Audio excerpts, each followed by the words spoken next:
The trends that I'm going to talk about are based on research carried out by the Future Foundation, some academic research, and some partner agencies that we use across Europe. The trends that we identify date back nearly 20 years, so you can see where they're emerging from. In this session, John has alluded to the impact of some of them, but I'm not going to focus on events such as terrorist attacks, the disease outbreaks, and so on. Our belief is that although they can, and indeed have, quite fundamentally affected the industry, we believe that their short-term impacts, in comparison to, and I don't wish to be flippant about any of them, but in comparison to some of the trends that we're going to look at today, things like demographic change, shifting patterns of consumer and social values, their aspirations and the expectations that consumers now have. Looking at examples of how you can predict a time where, as it shows there, the price of a coffee that you drink in an airport lounge is significantly higher than the cost of the airfare for the journey that you're about to take. How do you get there? How do you predict that?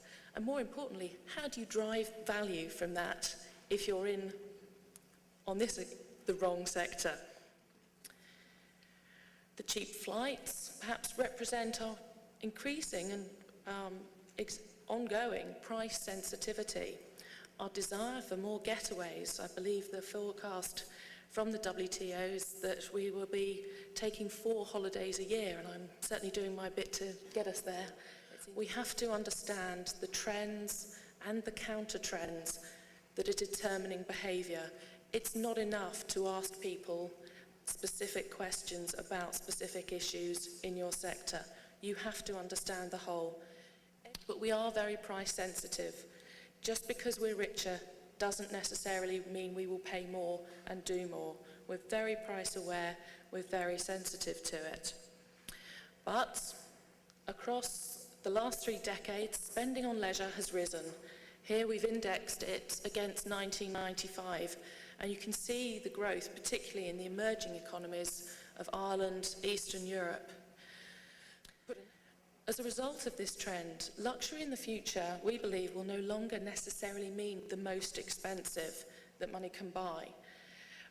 But it can actually reflect things such as time spent with a child or partner, pursuing a passion. Affluent consumers will increasingly incorporate the extremes of value into a holiday. For example, a business class flight when heading to a trekking in the jungle, something that's relatively inexpensive. But that's just about the term luxury. It's not about the actual activities that we use. As consumers move towards making purchase decisions based on an emotional rather than a financial value, travel companies will have to redefine their luxury offers to reflect this demand for individualism and experience.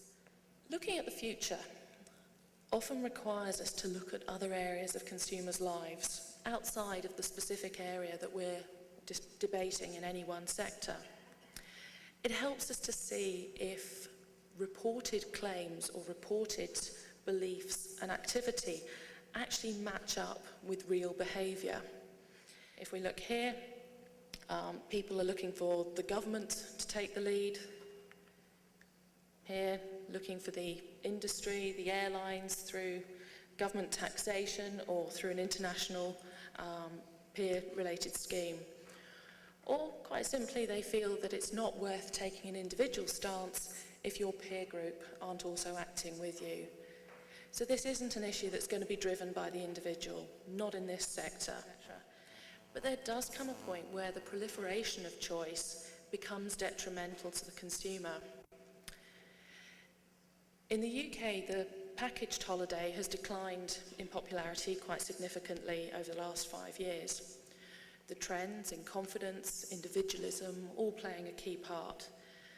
However, the question has to be posed, will we see a return to this as consumers find that the time required to research a holiday, to make the bookings, to filter the level of choice that is becoming available through destinations, providers, airlines, and so on, that time spent actually starts to destroy their enjoyment of the holiday, their willingness to engage with that activity.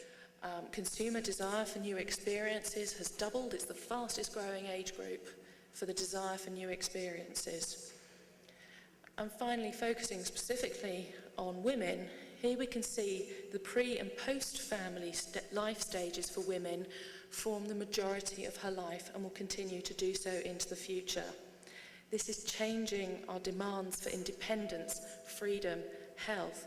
These are driving our expectations for travel, for spending, and our lifestyles. The family life stage is no longer the biggest part of the individual's life.